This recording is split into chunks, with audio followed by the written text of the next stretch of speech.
welcome back. Today we're gonna talk seed saving. I have my son Ethan today. He is helping me.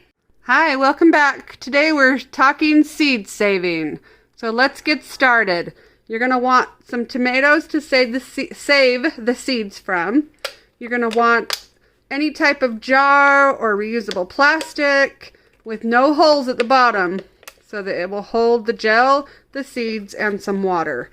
And to label it, you'll need a paint pen, some sort of paint marker that will not come off. You could use a Sharpie, but I like to use the paint markers. They do better. A knife. I like to use a bowl to put the Ziploc bags in.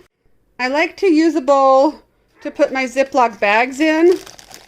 This is for the rest of the tomato that we're not saving the seeds, but we're saving the actual tomato to use later. I put them in freezer bags, and then when I have time to get to them, I can either can them or use them right away in some sauces or in a slow cooker. Okay, let's get started. Let me show you how to do this.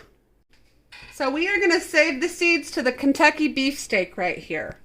So what you do, simple, just cut a piece, and this section right here is the gel and the seeds.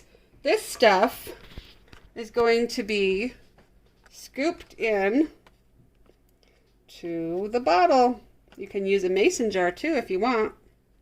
And kind of just open it up a little bit and get all the seeds and the gel in the jar or the bottle.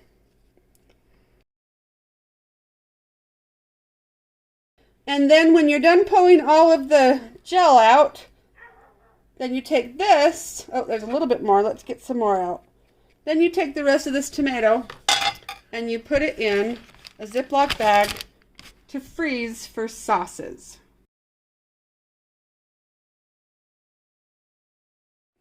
So do you see all the gel and seeds? So you get all of that out and you put it in your container.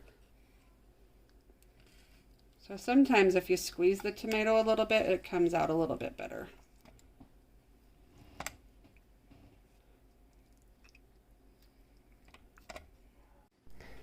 So this is the gel and the seeds. Can you see that?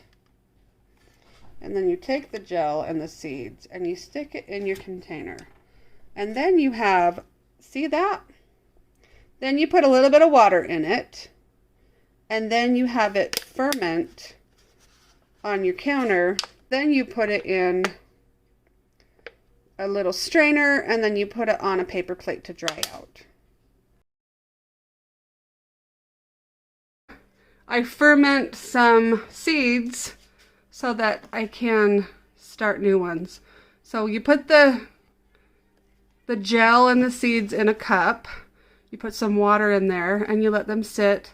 Sometimes I have a little clear baggie on and a Ziploc to keep some of the bugs out, but this was just a fast one. And then you put them through a strainer. Let me show you what the strainer looks like. So these are the type of strainers that I use. They're just a mesh strainer. This is a tiny one. I have another size too that's a little bit bigger. But what I do is I just take the vintage wine. These are vintage wine seeds that have been there for a bit, and I put them in my strainer.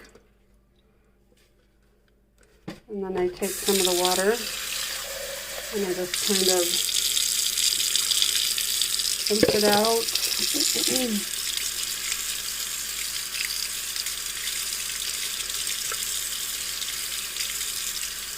And sometimes it works better. I'm doing this with a left hand, but you know, sometimes this thing works better. Basically what it's doing is it got all that gel off of it. When you ferment your seeds, they say you have better germination rate, and they actually store better too.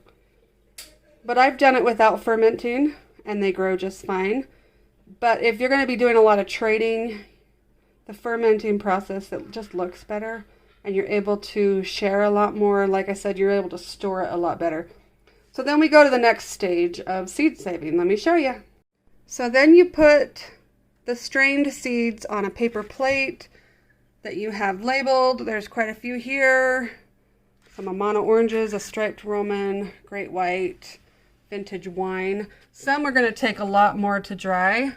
I do have another room with a fan, and that goes a little bit faster, but simple, simple. And as soon as you feel like they're really dry, you can put them in a plastic bag, one of those Ziploc baggies, and write the label on it. Another way that I've seen people do it so that the moisture doesn't cause trouble or bugs or anything, you can put some rice, little kernels of rice in the bag with it, and it'll help soak up the moisture. So, and then you have fresh seeds to trade with and to grow for the next season.